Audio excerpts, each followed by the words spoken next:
Hello, Alamo Heights ISD community. We are all looking forward to welcoming back our amazing students on Monday.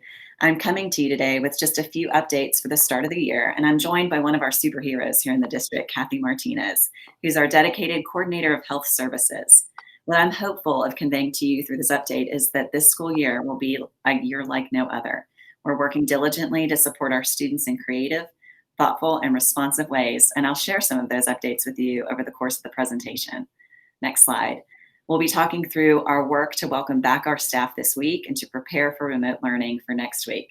I'll share some tentative thoughts around plans for reopening our campuses for face-to-face learning, and Nurse Kathi will share some important health and safety considerations for you as you plan for the start of the school year. Next slide. This week, we welcomed all Alamo Heights ISD employees back to our campuses. It was an exciting week for all of us, as many of our staff members have not been back to our campuses since our closure in March. Our teachers and our paraprofessionals were engaged in professional development learning opportunities to help them be successful throughout the year with teaching and remote learning platforms. Additionally, staff members worked around the clock to assemble 4,800 at-home learning kits for each one of our students and began distribution of those kits today. We heard clearly last year in continuous learning, our families needed more traditional materials to support the instruction that took place through our technology platform. Also this year, we recognized the need to get one of our school-owned devices in each one of our students' hands for simplification and ease of use. Each Chromebook and each iPad is set up uniquely for the tools that your child will need to start learning on day one. We did this for our summer school services in July, and it made all the difference, having all the devices set up and ready to go for students to hit the ground running. Assembling and organizing these boxes by individual student needs was no small feat, but it is an important investment in ensuring that our remote learning platform better meets the needs of our students. The efforts of so many of our staff, including our bus drivers and some community volunteers from YMSL, are so appreciated, and we're grateful to our incredible Alamo Heights School Foundation for their financial support in securing so many boxes for us to organize our student materials. Our administrators and our counselors have been working around the clock since last week to create and finalize individual schedules for our students in virtually 2 different schools, a Heights at Home school and a face-to-face school. From the time our survey commitment closed on August 2nd, these leaders have worked to build a master schedule to meet the choice for both platform and schedule for every one of our students. It was an incredibly complex process to attend to the various choices with our current staffing numbers. And we found that we had to be really creative and think outside the box to assign teachers to grade levels, programs, and departments. You will see that the systems and structures for class assignments looks different this year. For example, there are teachers who are assigned to new departments for certain sections of instruction.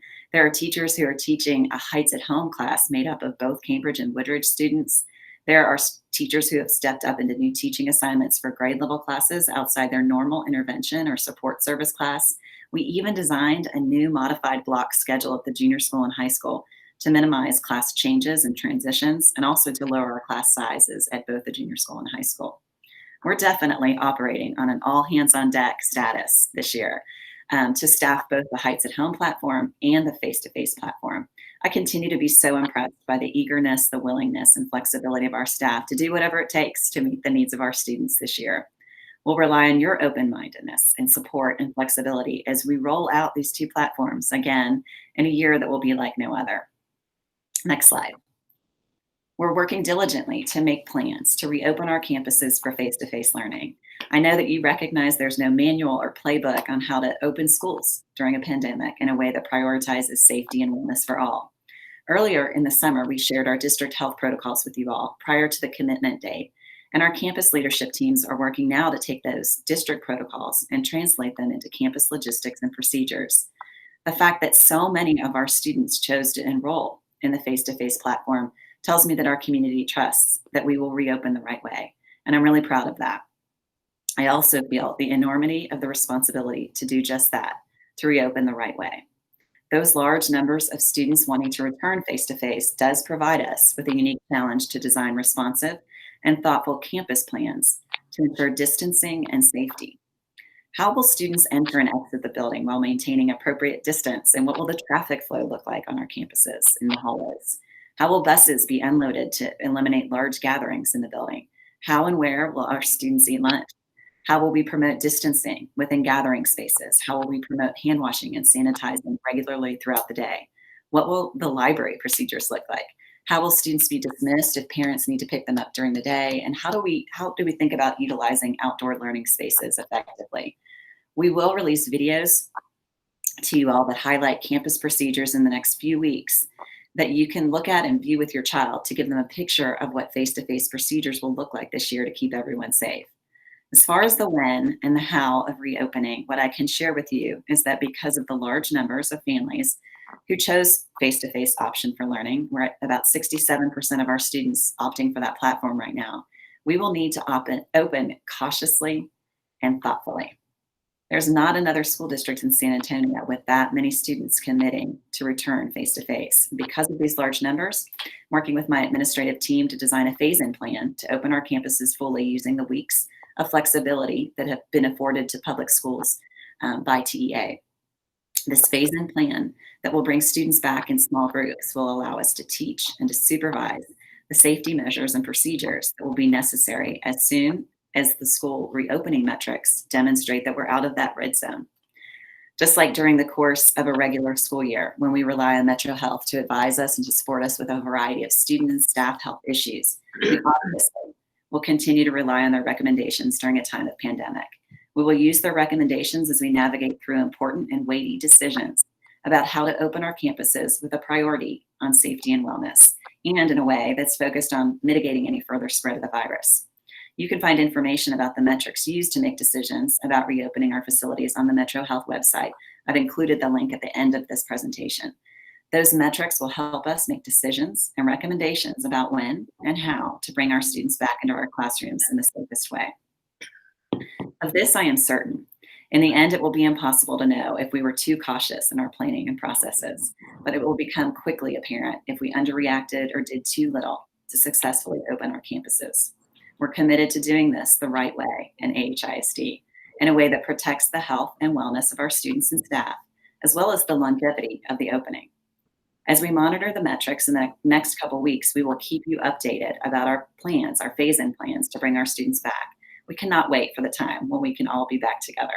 I've invited Kathi Martinez to join us to share some considerations and updates with you about the health protocols we'll need you to know about for the return of face-to-face. Kathi? Thank you, Dr. Bashara. I'm really happy to share a little bit about the health and safety protocols for Alamo Heights. And since we don't have a cure or a vaccine at this time, our strongest defense is a really good offense. We're using all of the preventative measures. So of course, social distancing, face mask, good hand washing or sanitizing, frequent cleaning throughout the day within our classrooms, restrooms, and common areas, and cleaning and disinfecting our campuses and buses daily. Additionally, and equally as important, is the aspect of a preventative measure is screening of staff and students before they leave home. Our expectation is that every staff member for Alamo Heights and student will do this before school every day. This is a requirement, and if it is not completed, the student or staff member will not be allowed to go to their classroom until this is done. By preventing those that are ill or with common symptoms of COVID from coming to school, we decrease the potential for infection to spread among our staff, students, and community. We will be implementing a screening tool developed by Luminaire. It updates continually with the CDC guidelines, and it will give you a clear indicator when you complete the questions about what you should do. If you get a green screen, there are no concerns of COVID, go to school. If you get a yellow screen, there is a potential COVID concern. Stay home and call your campus nurse for a consult and directions on next step. The phone number will be provided on that page, on the yellow screen page. Red means there is a strong concern for COVID. Stay home, call your doctor or Metro Health and the attendance office for your campus, and those phone numbers will be provided on that red screen page. Your campus nurse will be in touch with you later in the day. Additionally, when there is a COVID positive case, the campus nurse will always consult with Metro Health in regards to the information she obtains and the next steps. These steps will be communicated to you depending on the level of exposure. For instance, if it's a close contact of an individual who is positive for COVID or is not tested and has symptoms consistent with COVID during the time of potential spread, which is usually 2 days before symptoms develop, you would be called by the campus nurse. If not identified as a close contact, you would receive a general notification at your campus. Please know that your students' health and safety, as well as our staff, is extremely important to us. So mules up, Alamo Heights, and mask up. I will conclude this update sharing an exciting announcement from this past week with all of you. Just this past Monday during our convocation celebration, we announced that Lisa Berry, fifth grade teacher at Woodridge Elementary, was named the Region 20 Teacher of the Year. This is such a well-deserved recognition for Mrs. Berry. She's a real shining star in our district and exemplifies all that's extraordinary in the teaching profession. Lisa's an inspiration to all of us, and this is such a wonderful honor for our district. Lisa stands with 324 other amazing Alamo Heights ISD teachers who are true heroes in the way that they share their hearts and their talent with our students, whether in a remote or a face-to-face setting. Teachers this year are committed to teaching and learning in incredibly flexible and creative ways and are prepared to pivot from one platform to the other based on the status of COVID-19 on our campuses. And in addition to a focus on the academic and social and emotional wellness of our students, they're also committing to new procedures and logistics to keep our students and school community well during a time of pandemic.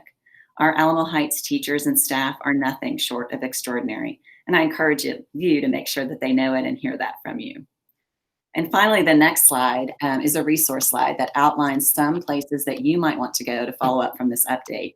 You can access our COVID-19 reopening page that has a great amount of information, as well as an updated FAQ document.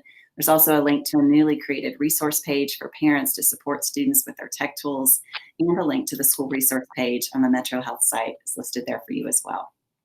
Our staff is so excited to welcome your students back on Monday in their remote classrooms.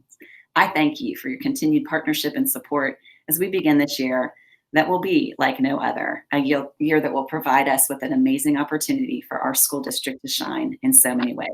Stay safe and stay well.